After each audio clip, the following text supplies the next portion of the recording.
You're listening to Country Squire Radio.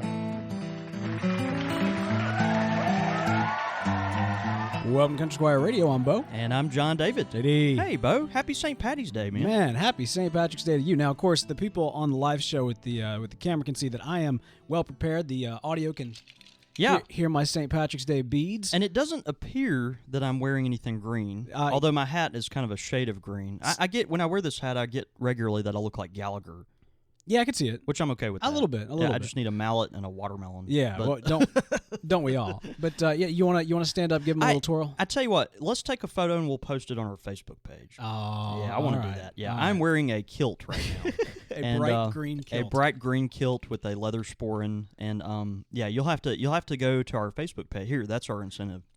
That's go good. to our Facebook page and you can see me in my kilt and my legs. Man.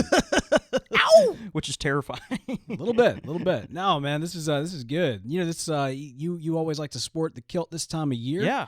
And of course we are trying our best on my side of the aisle here to get into the spirit as best we can. Of course, we are just like days away from the second child being born. That's right. You know, every day I kind of anticipate getting a message from you and being like, we're on the way to the hospital. We're pulling that episode from the can this week to to fill the void. But man, yeah, any day now. Yeah, this is true. Little York, too. Yeah, I mean, I'm excited about it. We can't wait. Actually, I've got a very important interview for another show scheduled for next Tuesday, so I'm positive that's when my daughter's going to be born. Oh, wow. Yeah. I'm positive that very morning. Yeah, absolutely.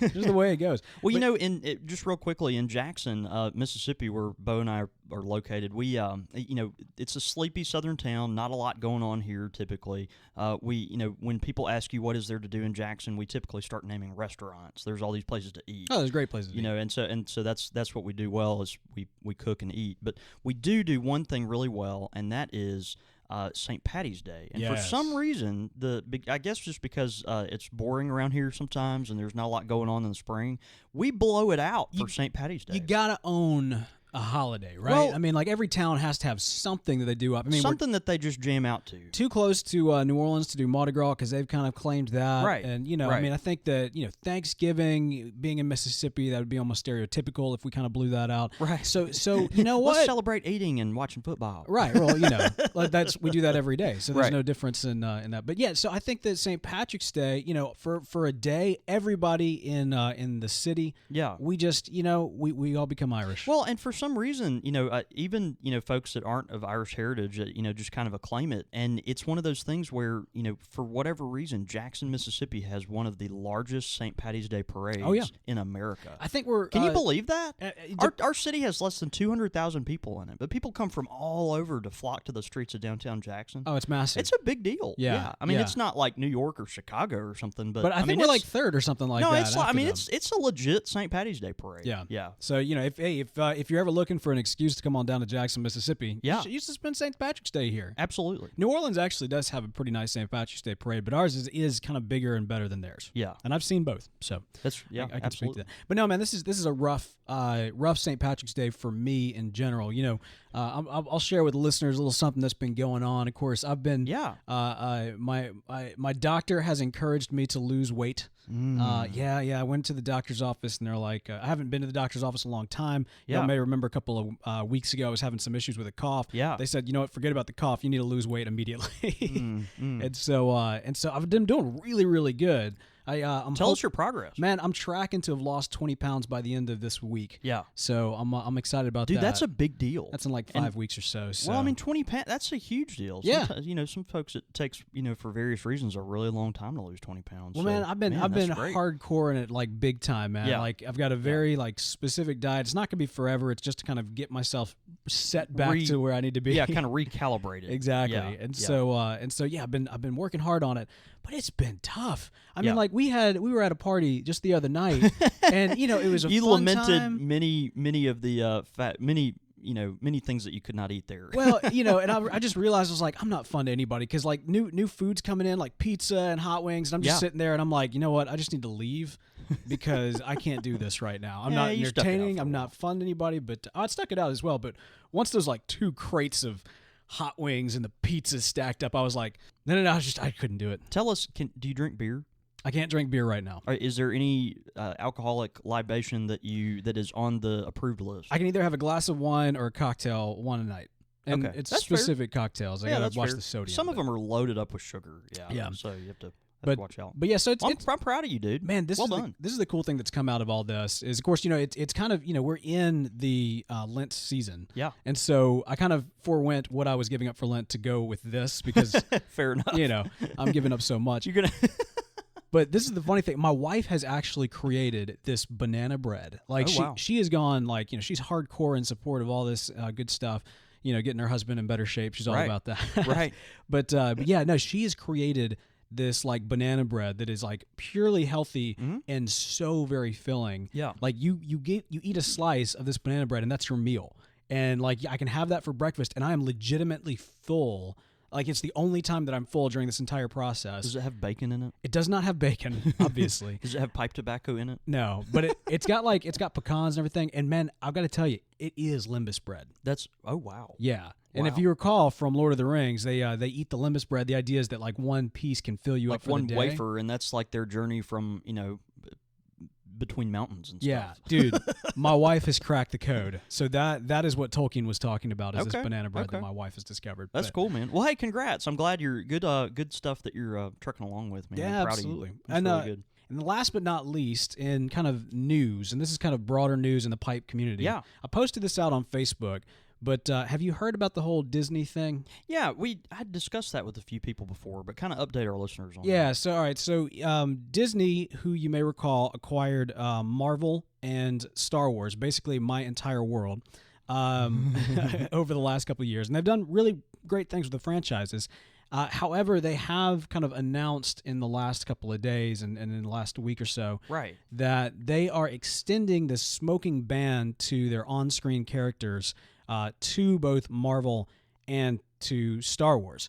Does that mean no hookah in Star Wars? If they have like Jabba the Hutt? That's the thing, right? I mean, there's the hookah is really the only thing that you could think about of Star Wars, although it kind of was a bit of a gut blow to me, because to me, Yoda was always a pipe smoker. We just never saw it. Yeah. And if they ever did tell, or if they ever do tell that Yoda origin story, like I was expecting there to be some form of pipe smoking in it. Yeah.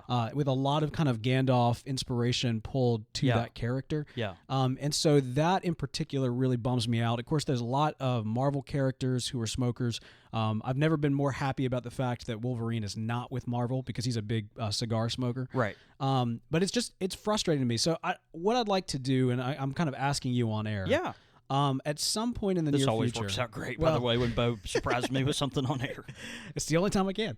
But no, I would like to consider doing an episode about Disney and the history of smoking in Disney. Because while they want to, they are making this decision to kind of extend this smoking ban to these characters, Disney is also, in their history, they've had a ton of smoking characters, a lot of which we've talked about in our Heroes of the Vault. A whole bunch of them, yeah. But what I'd really like to do is kind of talk about what the history of Disney and tobacco is. Yeah. That's one thing that I'd like at some point to talk about. Yeah. The other topic that I'd like to kind of propose, and I'm proposing it to you, I'm also kind of proposing it to the audience, is the stigma associated with smoking and kind of the differentiation between, pipes, cigars, and cigarettes. Yeah. Because I feel what ends up happening a lot in kind of the broader culture. Oh, I see where you're going with this, and you're singing my hymn. Man. Well, we all get kind of lumped together. Yeah. And, there's different schools of thought on this. I actually got in a debate when I was in Grand Rapids.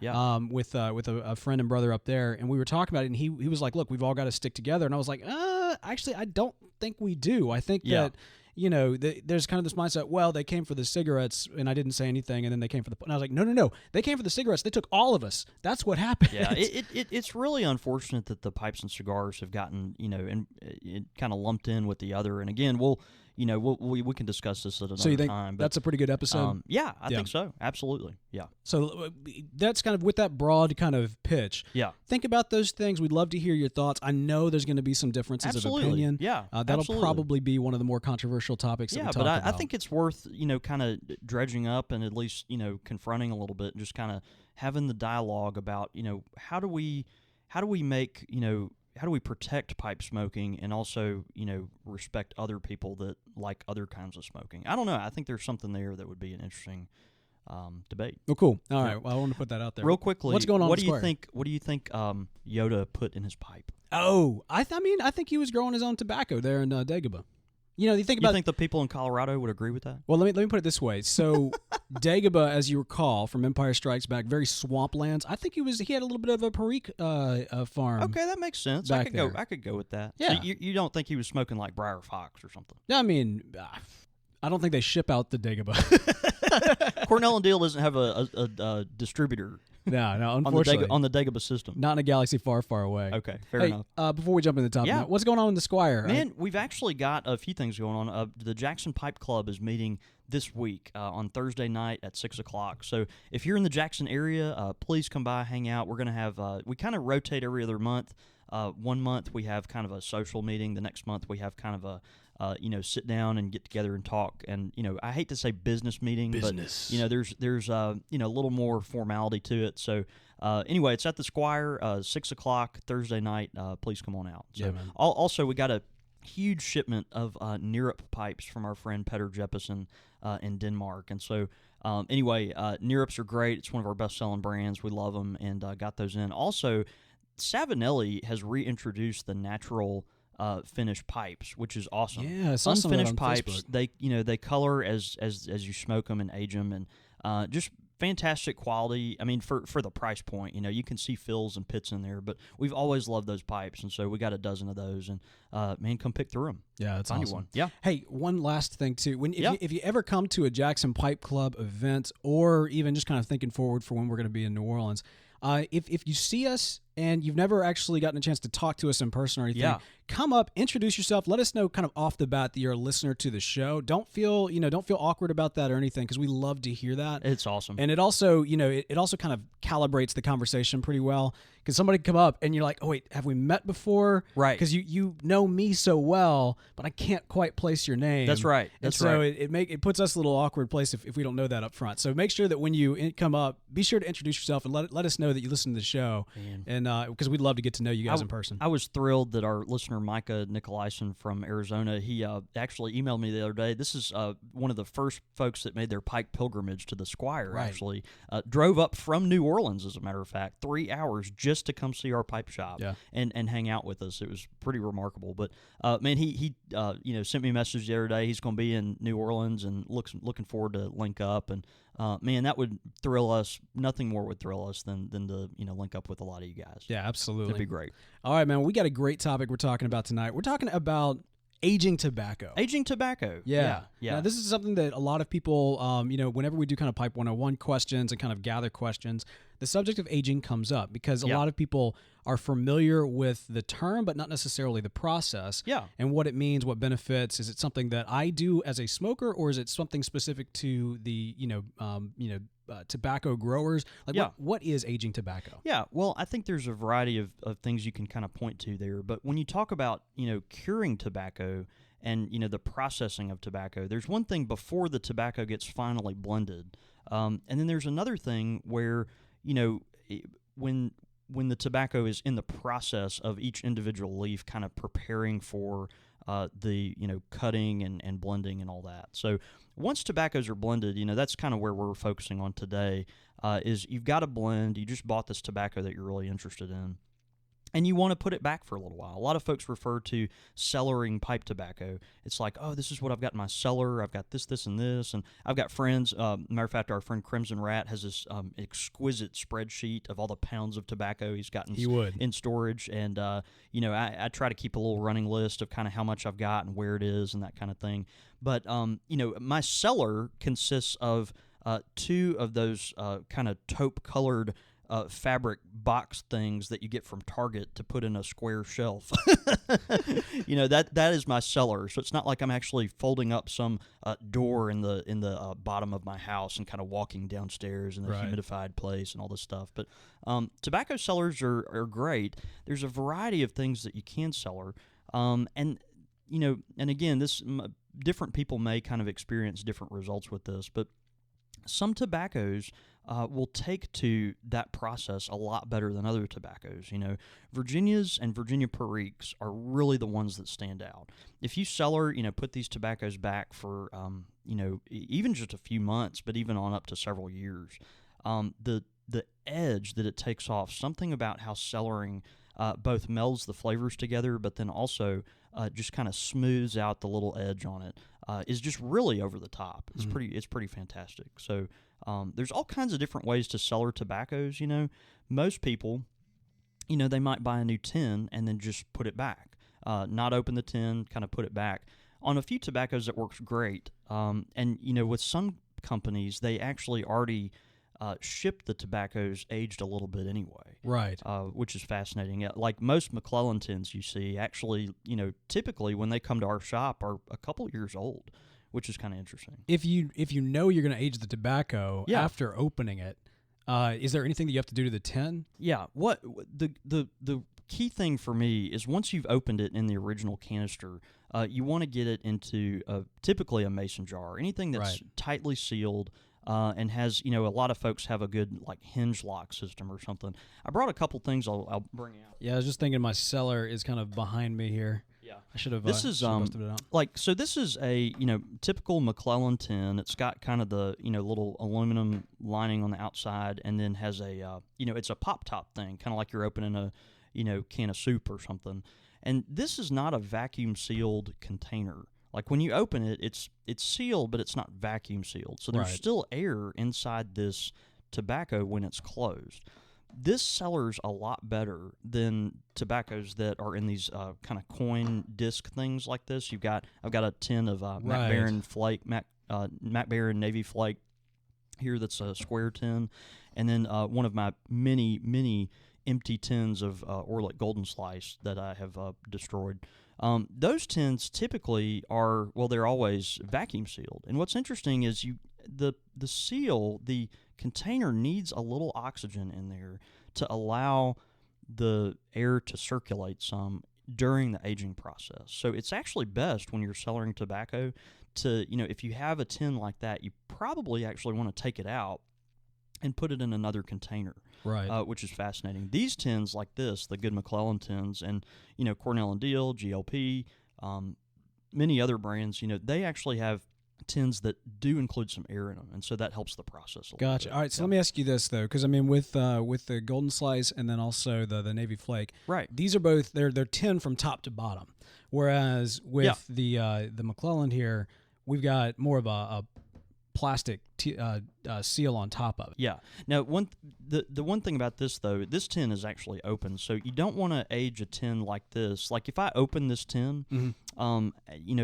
it's not going to continue to age really in this container. You want to at that point put it in a mason jar. Okay. So, but if all these tins are sealed, if they're sealed up, then the tins like this kind of canister, and for some reason I'm forgetting the name of this type of canister, this works well to age just by itself.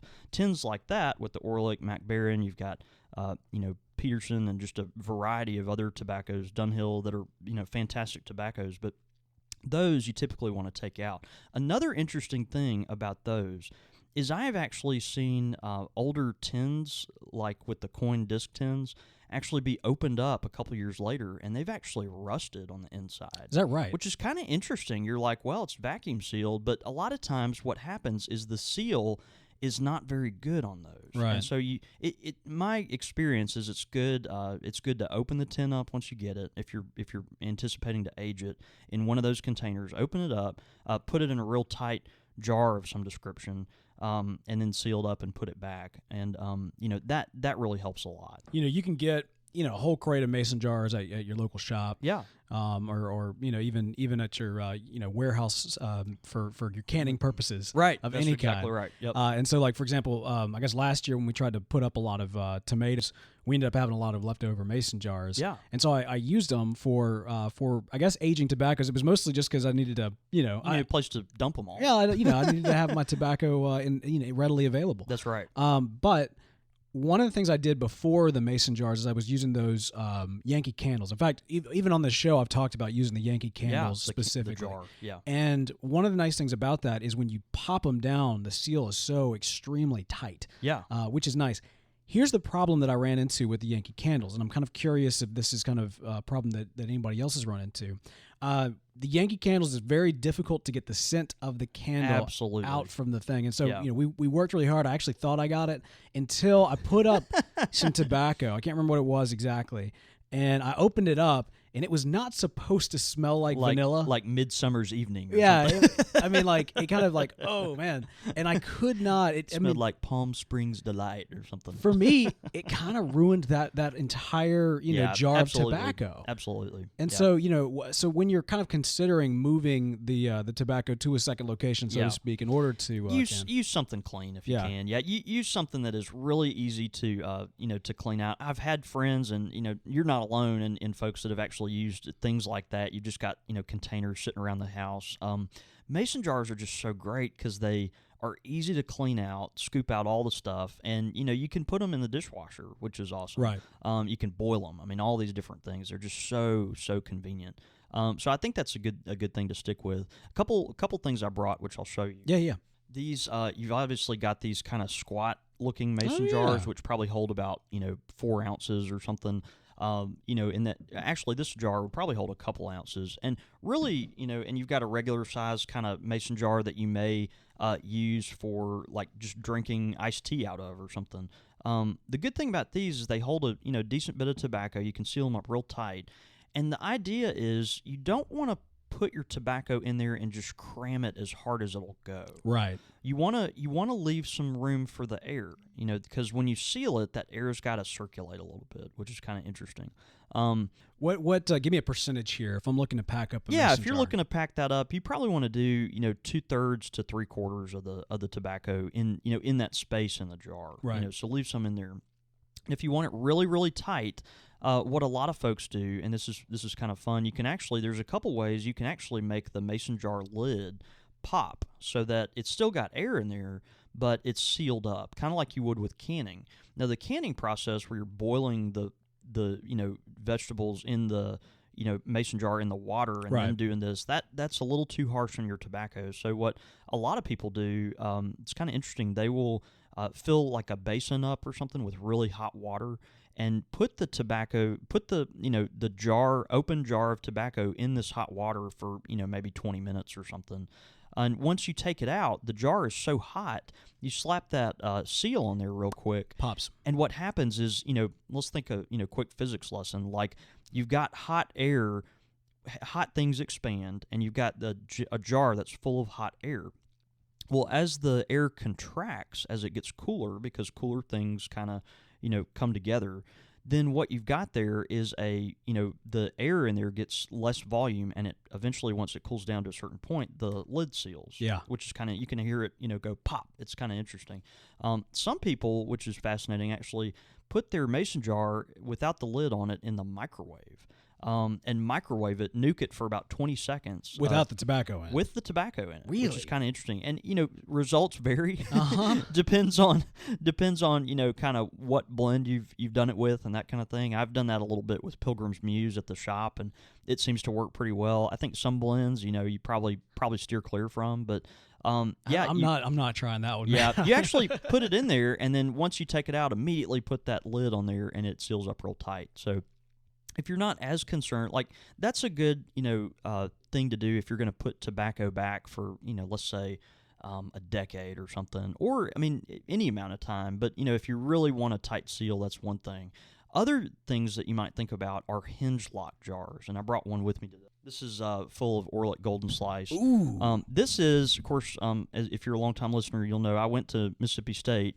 Mississippi State is, has engineering and architecture and, I studied history and a plethora of things, but they're kind of known for making homemade cheese at the university. Oh, yes. And so it's kind the of only thing that comes good out of state. It's other than John David, it's just part of it. But, they have a, dairy program at the university where they teach, students that are interested in that kind of thing to, make and process cheese, but they sell it from the university. This is a jar that a friend gave me that actually used to contain like a cheese spread. Is that right? That's right, yeah. It's got a hinge lock on the top of it, this real kind of industrial-looking thing. It looks kind of like it came out of a Cracker Barrel or something. But you open it up, it's got this real nice rubber seal on it. Oh, and look, the Orlick Golden Slice thing with the little judge dude inside that says "smoked by all shrewd judges" fits perfectly in there with my 3.5 ounce tin of Orlick. So this is good because it's something that allows it to age, but also if you just want to access it occasionally or something like that. You're not locked in kind of like you are with a mason jar. So this is so cool. Isn't that man. fantastic? Yeah. Look at that. And it's kind of a vintage thing like that. It looks like something you might pick up at a flea market or something. But just ignore that state logo. Yeah. It's just amazing. Exactly. I'll so put that in a place of prominence. They're pretty cool. Anything like that, if you go to your local like hobby store, like a Hobby Lobby or something like that, they've actually got lots and lots of jars where people do for crafts and stuff that have a hinge lock on it that makes it really tight. So cool. That's kind of nice, if you're going forward and you don't want to fool with the mason jar route, and it's a little more easily accessible. With something like that, you're not going to put that necessarily back for 35 years, but right. Of course, at some point, most tobaccos, with that much age on them, it's a little too much. But man, I'm gonna get me some of these. This is pretty sweet. Isn't that sweet? Yeah. And also just kind of to paint a picture in the mind of the listener, aside from the state symbol on this thing, if you it kind of reminds me a little bit of you remember Winnie the Pooh? Yeah. He always had the honey jars. Yeah, it's like his honey tub. It looks like one of his honey jars, except with kind of a latch on top of it. Yeah. That's so cool. It's pretty great. So I want one. Find you something like that, and that works well too.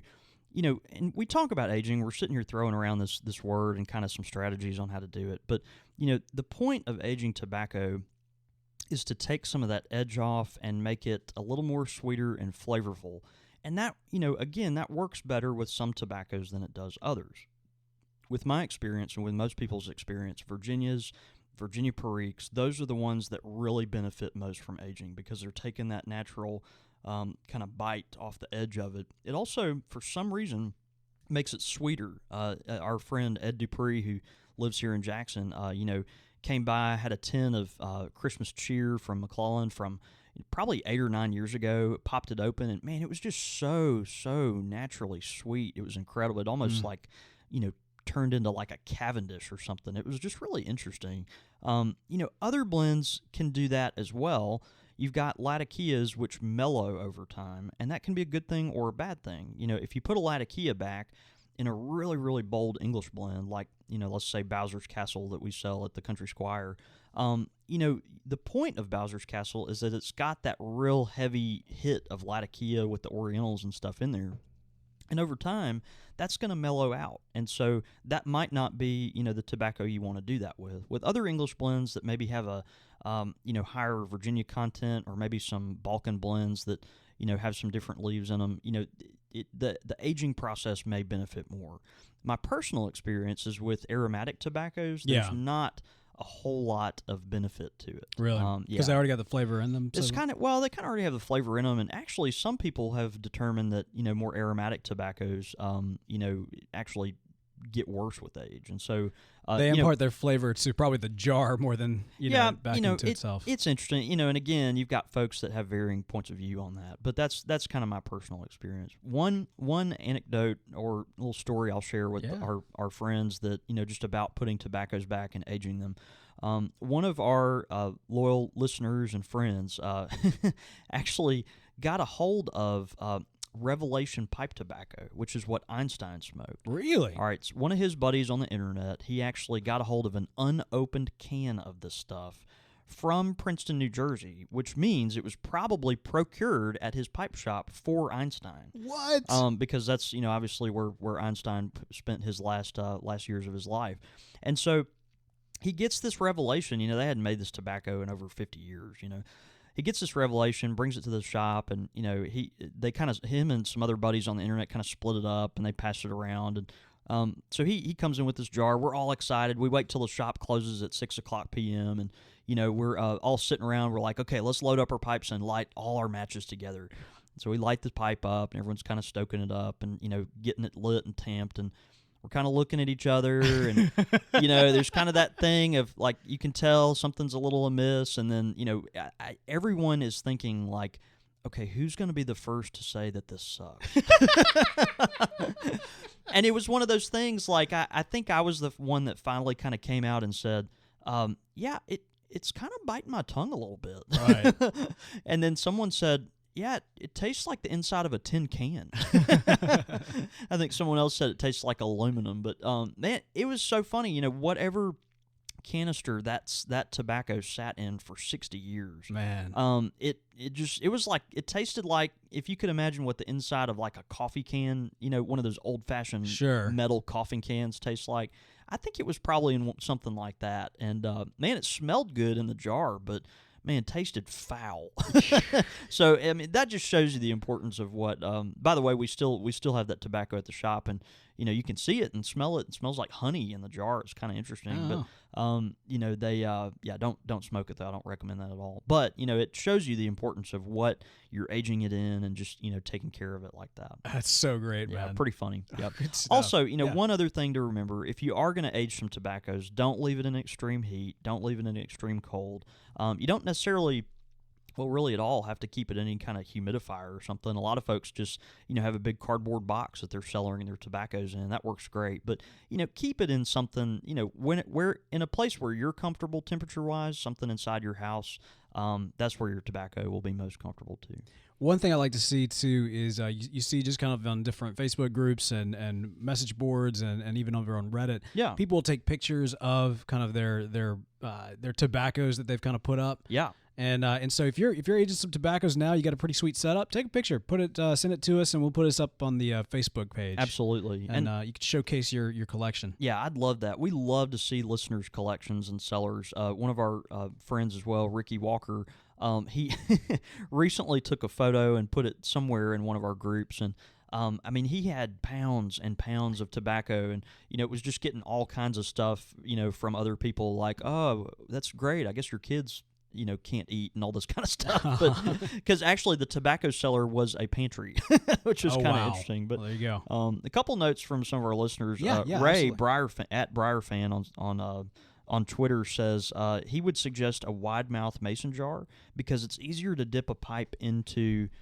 the jar. He says if you're like me and have fat hands, but he's absolutely right. If you're going to use mason jars, use a wide mouth mason jar. That's smart. Any kind of container. Even if you're reaching in there to get the tobacco out, a smaller mouth mason jar just isn't very good. So, and also Pappy Joe says I've found that some aromatics have improved over a few months in a mason jar. It can mellow out and dry out some. So that's a good point. And we always love getting that kind of active feedback. We probably should mention at the top of every show. Yeah. But, for our listeners who are tuning in live, you're actually able to tweet us at Squire Radio on Twitter. That's right. And throughout the show, we like to throw these little tidbits out that you guys throw to us.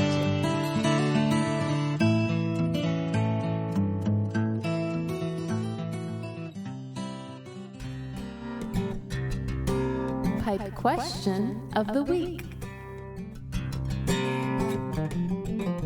Pipe question of the week this week is brought to us by the New Orleans Pipe Show. If you head over to NOLAPipeshow.com right now, you can sign up, and you're going to want to sign up. That's NOLAPipeshow.com. There's some great carvers that have been announced. I think Rad Davis, Wayne Tapin, Walt Kenoy. Yeah. Am I pronouncing Kenoy right? I don't know, but it's Wayne Tapin. Oh, well, I mispronounced that one then. Yeah. Sorry, Wayne. Well, but the great thing is we can apologize to you in person. Because, that's right. That's exactly right. We will be there, and we're looking forward to it. Again, NOLAPipeshow.com is where you need to go to register. Yep. All right, so we get this in from T. Lynn, who writes, he says, I need some advice, gents. I placed up a real nice Rattery's Silver Band Bulldog. I'm not a beginner, more like a journeyman. This is the nicest pipe I'll ever own, and I want to break her in right. Any advice on the process? Cheers. Yeah, I was actually chuckling because he said Ratteries. I think he meant Rattrays, and I was gonna just mention that. Okay. So, but anyway, man, congrats! Beautiful pipe. Rattrays, awesome. Really old school brand. I mean, great tobaccos. Like just really. I've had a couple older tobacconists, in the trade say some of those Rattray's blends from the late '60s, early '70s. That was the pinnacle of tobacco for them. So, and they make some beautiful pipes too. Okay, interestingly enough, you've got this Rattray's Bulldog. You're really proud of it. I wouldn't say that it's the nicest pipe you'll ever own. Because if you like it, you might get addicted to this kind of thing. But, it really depends on the type of tobacco you're smoking in it. You're breaking it in. You want to take good care of it. I'd be interested to know if it was pre-carbonated or not. A lot of folks will take just the smallest amount of honey on their finger and actually just smear the inside of the bowl with it. That's interesting. A lot of folks would think, oh, you only do that for aromatic tobaccos, but it actually can help with other blends. It really can. So just think about that. If you do it, just the smallest amount, what you're trying to do there is give that carbon something to stick onto. Really, you only want to do that if it's a natural finished bowl that doesn't have a pre-carb on it. But anyway, you might try that.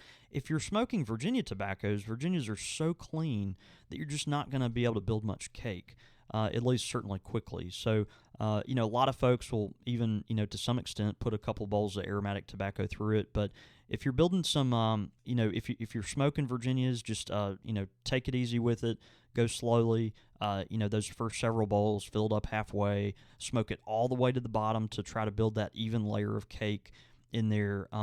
English blends, same kind of thing. Anything with Latakia, Balkan blends, really anything non-aromatic, you're just going to kind of take your time, slowly, try to break your pipe in, and it'll start to taste better over time is actually what will happen. And with the honey trick, by the way, that the taste of the honey, it's gonna dissipate, after a few bowls. So I wouldn't worry about that.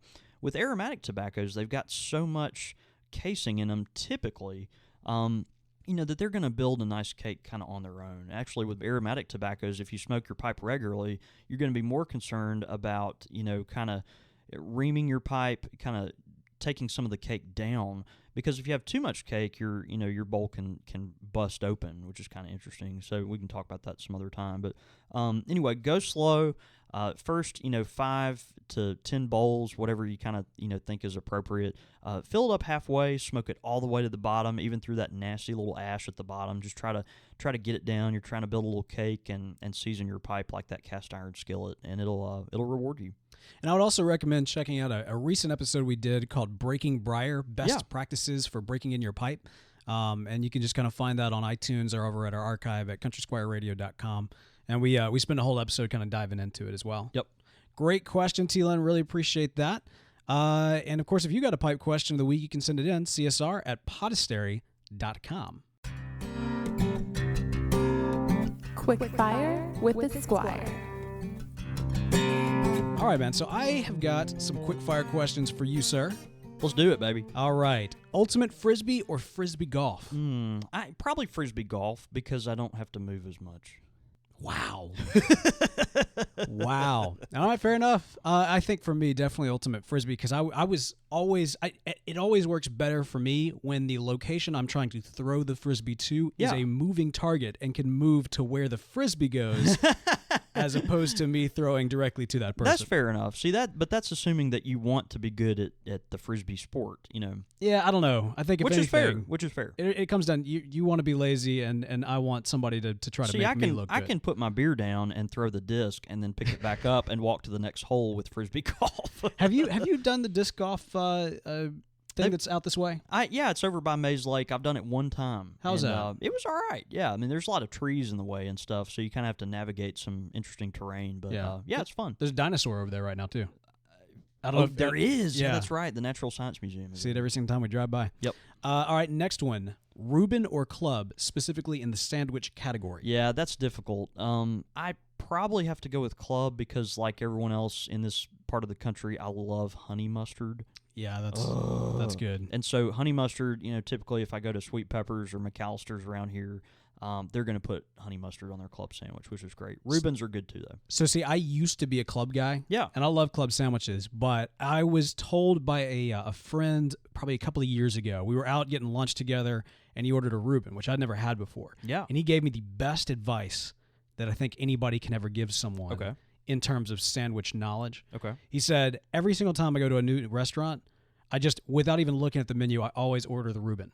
Because the quality of the Reuben sandwich will determine the overall quality of the restaurant. Isn't that interesting? Yeah, Wow. so that shifted me, because club is always consistently the same, pretty much no matter where you go. The Reuben, different from restaurant to restaurant. Isn't that interesting? So you kind of, it's almost like the, trial period for the restaurant. Yeah. Yeah, that's fair. So I'm more of a Reuben guy these days. Okay. And then also, are you more inclined to birdwatch a cardinal or a bluebird? In Mississippi, I have to go with the bluebird, because there are hardly any bluebirds in this state. Really? If you find a bluebird in Mississippi, it's almost like finding a unicorn.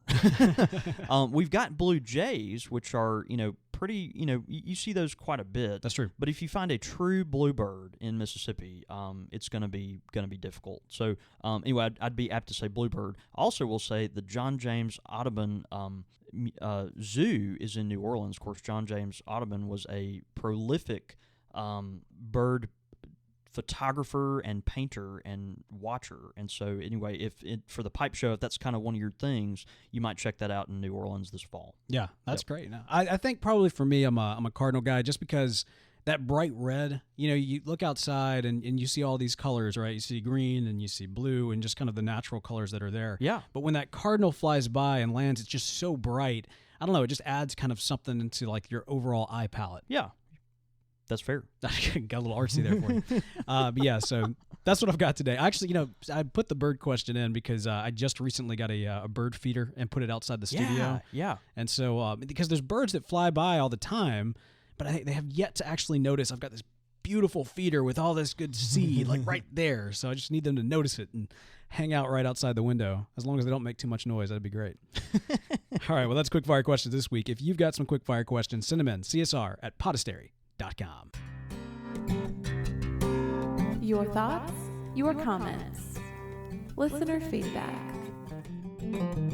All right, first one comes in from iTunes from Chris Demolian, who says, short story, I love this podcast. The blend of humility, knowledge, thoughtfulness, and passion for the hobby I have won me over completely.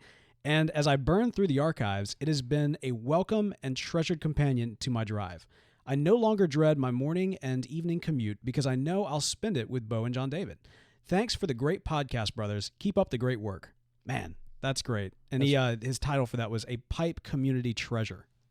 Wow, that's pretty awesome. The next one's from iTunes, DBEH S-Man, and he says, this is a fun podcast. I highly recommend it. Thank you very much. Yeah. That's great. And then also, great show from Cedar Graphics on iTunes. He says, I'm new to listening to the show and really enjoy the pipe talk and side topics. Keep up the great work, guys. Thanks for writing in, y'all. That helps us a lot. Yeah. And it's encouraging.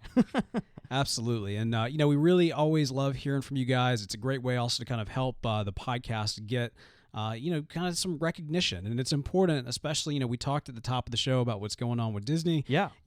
Having media that kind of involves pipes, pipe tobacco, that sort of thing, that can be a tough thing to put out there. And with a company like Disney, I mean, the private company, they can do what they want to with the content they own. But I think it's all the more important for, if you like this kind of content, if you enjoy it, to kind of, put your emphasis on it, right? Vote with your money, vote with your time, vote with your ears. So if you're enjoying this, make sure you keep on tuning in, downloading the show, telling your friends and pipe clubs about it. Make sure that you're heading over to iTunes, writing us reviews, and things like supporting the show like through Audible or any other way. We greatly appreciate it, and it does help support the idea of pipes and pipe tobacco in media. That's a mini soapbox. I'm going to get on a much bigger one when we talk about the dichotomy of Disney. I think is what I'm going to call it in the next episode. That's fair enough. The dichotomy of Disney. I like that. That's good. Yeah. I had to Google search it to make sure that dichotomy is the right word. That's good. That's how we roll. Well, of course, we want to wish everybody a happy St. Patrick's Day. We do. We want to thank everybody who's tuning in live. Of course, you can tune in live every single Tuesday morning at 9 a.m. Central Standard Time. That's 7 a.m. Pacific, 10 a.m. Eastern. You can also contact us and engage with us. Of course, you can email the show, csr@podastery.com. You can find us on Twitter @Squire Radio. I'm at The Real Bo York. I'm at John David Cole, and you can get us at the shop at @_Country Squire. Of course, all this information, contact and otherwise, can be found at countrysquireradio.com. Well, man, you've got your kilt. I've got my beads. We're ready to kind of go out there and represent St. Patrick's Day for what little Irish is actually in our heritage. Fair enough. Yep, I know it. We'll just hide our Englishness kind of under the table today. As best we can.